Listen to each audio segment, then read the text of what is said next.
I'm ready to move on from where I'm currently at, but I don't know how to do that. I'm wondering, how can I become okay with not knowing and just allowing it all to unfold? We welcome you. Well, isn't that the beauty of it? You know, when you want something so badly for Christmas or for a birthday or some kind of present giving occasion, and you really, really want something, and then you find out exactly how it's going to come, exactly who's going to get it for you, and exactly when you're going to get it. It takes a little bit of the enjoyment out of it, doesn't it? Yeah. It feels a little bit less special, doesn't it? True. Half the fun of receiving a gift is the not knowing of how or when or why it's going to happen. And then bam, all of a sudden, surprise, here you are. All that you ever wanted is right in front of you. You humans get so caught up in needing to know every little detail about the path ahead of you. But we try and encourage you to very, very, very, very much steer off of that path, off of that mindset. Because if you think that you know the one way, the one direction in which you can get something, you cut off all other potential paths. Do you see? There might be one path that you could easily take, and it might lead you directly to a next solution or a next job or next career. But if you only focus on that one way, you cut off millions of other ways that could be more fun, more enlightening, more fulfilling for you. So we encourage you to think about it as play. Less stress, more play. This is an opportunity for you to find fun in every little moment. It's exciting for you to know that you're ready to move on, isn't it? Yes. Doesn't it feel a little exciting, a little invigorating? It's like, oh, okay, I'm ready. My soul is ready. My higher self is preparing me. You're preparing me to be ready to transition, yes? To move on to this next step, yes? Lean into that fun. Lean into that play. Lean into the excitement of, oh, this is fun. I do not need to know. Just like when you put a gift on your wish list, you don't have to worry about how it comes to you, right? That takes the fun out of it, doesn't it? So instead, sit in the feeling of, okay, I'm ready to move on. That's all you need to know. I'm ready for the next thing. I'm ready for the next opportunity. I'm ready to be ready. I'm ready to receive. I'm ready for the path to unfold, and I will walk it easily, even if I don't see where I'm going. Do you understand? Yes. How do I get ready? But you already are. The best thing you can do for yourself now is practice that vibration. I'm okay with where I'm at, but I'm ready for the next adventure. Where I'm at is fine, but I'm ready for the next adventure. Olivia has been craving and wanting and desiring a new house so badly. Something beautiful, something big, something expensive, something, as she defines, cozy luxury. Yes? Yes. However, when she gets a little caught up in when is it going to happen, she reminds herself that she already has a beautiful home now. She can appreciate what she has now. The safety, the comfort, the stability, the affordability, the wonderful neighbors, the wonderful views, the wonderful warmth and cozy living that she already has now. And as she practices that vibration of appreciation for all those things she already has, it allows her to be ready to be ready, to be ready to receive the new. Do you see?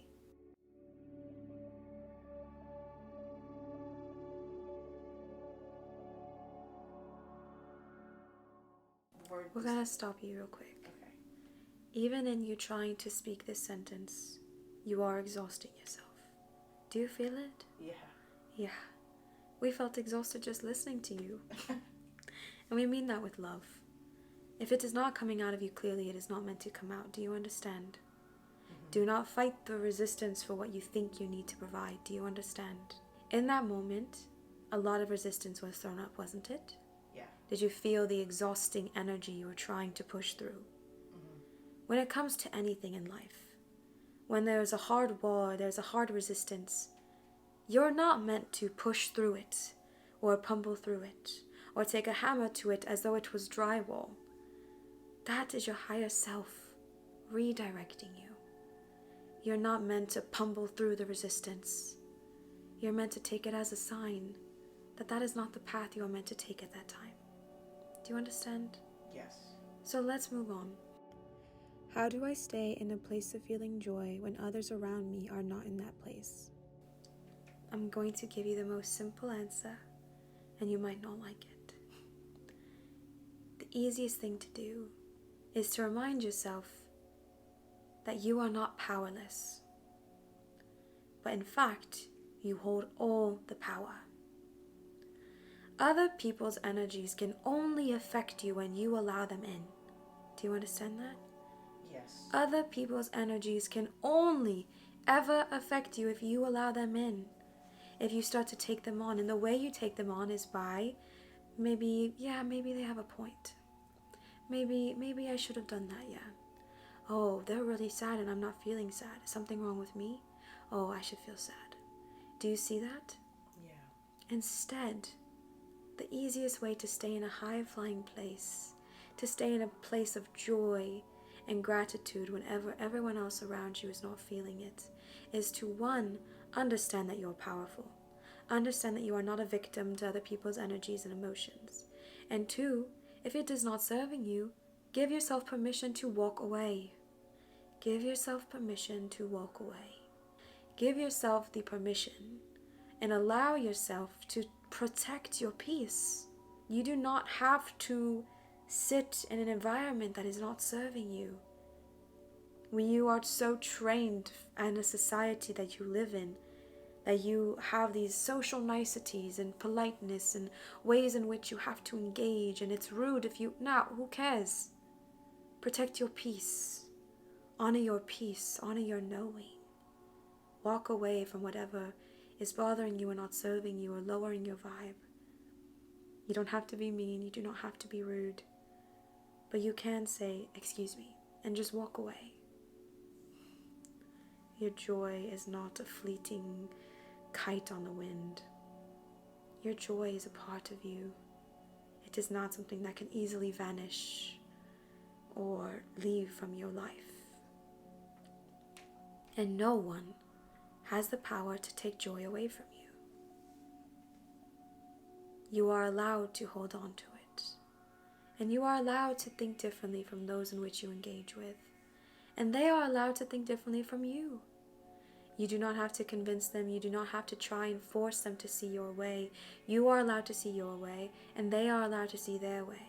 And if a conversation arises in which it is not serving you to hear them, you can either ignore them or walk away. Do you feel like you can give yourself that permission? It's reassuring. I feel kind of like empowered. I am not telling you, we are not telling you, anything that your higher self does not already know. So when you hear us speak and you feel validated, that is because your higher self has been guiding you to this for a while. So listen to them more. I'm wanting to understand negative emotion more. When I feel angry or upset, what is it trying to tell me? Anger, irritation, any negative emotion is there to provide you the clear contrast between what you feel and your higher self feels. If you are feeling angry, it is because you are so far from your higher self at that moment. You are thinking so different than what your higher self thinks at that moment. If you are feeling angry towards yourself, whether it is that you didn't spend enough time with someone, whether it's that you didn't provide what you thought you needed to provide, whatever the reason may be, the reason you're feeling angry towards yourself is because your higher self does not view you that way. They view you as flawless, perfect. So whenever you feel a negative emotion towards yourself, anger, whatever, it feels so strong and it feels so bad because you are so different from your higher self in that moment. You're seeing so opposite of what your higher self is thinking. If you feel anger towards a sibling, a family member, a loved one, a friend, a lover, it is because the way you are viewing them is so different than your higher self sees them. Because the truth is your higher self also sees them as perfect, flawless. And we know that's hard to hear because we know you see the flaws. We know you see the flaws. But really, they are flawless and so are you. They are perfect and so are you. And your higher self sees that. So when you feel anger towards another person, it's because you have separated yourself from your higher self in that moment to view something so opposite of what your higher self sees. And then, when you realize, you don't feel so angry anymore. And it's because you've come back to the way your higher self sees them, which is beautiful and perfect. Or the way your higher self sees you, which is beautiful and perfect. Do you see?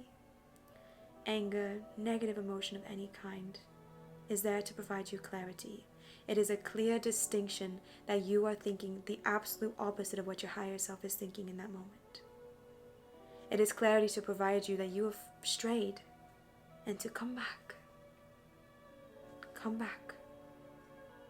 A negative emotion is not something to be upset about or angry about or shaming yourself about. It is there to provide you such crisp, clear clarity. So you can easily decide, oh, if I'm feeling this way negatively when I think about this person, my higher self is thinking the opposite. When I am upset in the moment, how can I get back to that higher perspective? In that moment, distract yourself. Go on a walk, play with your dogs, do something happy and easy.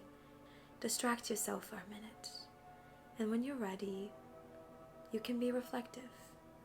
And you could say, okay, I felt really angry at my wife just now.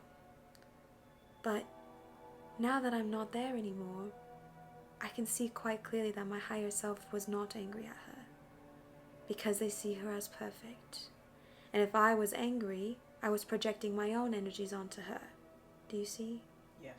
And when you have that clarity, I know you don't see it in the moment, but when you have that clarity, those feelings go away. Yeah. So you don't need to know the best way to get there. All you need to know is to take a break and allow yourself the time to reflect, because then those negative energies, they dissipate. We just want to leave you with the general message that you are not a victim and you are not powerless, even when it feels like somebody has power over you. They do not. If you're in a situation where you feel like somebody has power over you, understand that all that has really gone on is you have given your power away, not that they have taken it. That is a big distinction. I give it away versus them taking it. They don't have the power to take from you. They don't have that ability. You do have the ability to give it away. So we hope to encourage you to see that you hold all the cards. You are in control of your life, your reality, your emotions. No one has power over you. No one has the ability to make you feel any kind of way. So see yourself in that. I am powerful, you can say. I am in control of my emotions. I am in control of how I feel minute by minute, day by day. And if I feel powerless in a moment, I can constantly remind myself that maybe I have given a little bit too much of myself away. And I call it back. Because I am in control. I am in control of my life. I am in control of my power, my choices, my emotions, my reality. No more giving your power away. No more making yourself the victim. No more making yourself powerless. We are here to encourage you to stand in your power, in all that you are, and take ownership, because that's magic. When you own up to the fact that you are powerful, you understand the magic that you hold and the reality that you can create. So sit in your magic, sit in your power, sit in all that you are, and understand that no one has the ability to take that from you. We've enjoyed talking with you greatly. We will see you again soon, yes? Okay, until next time.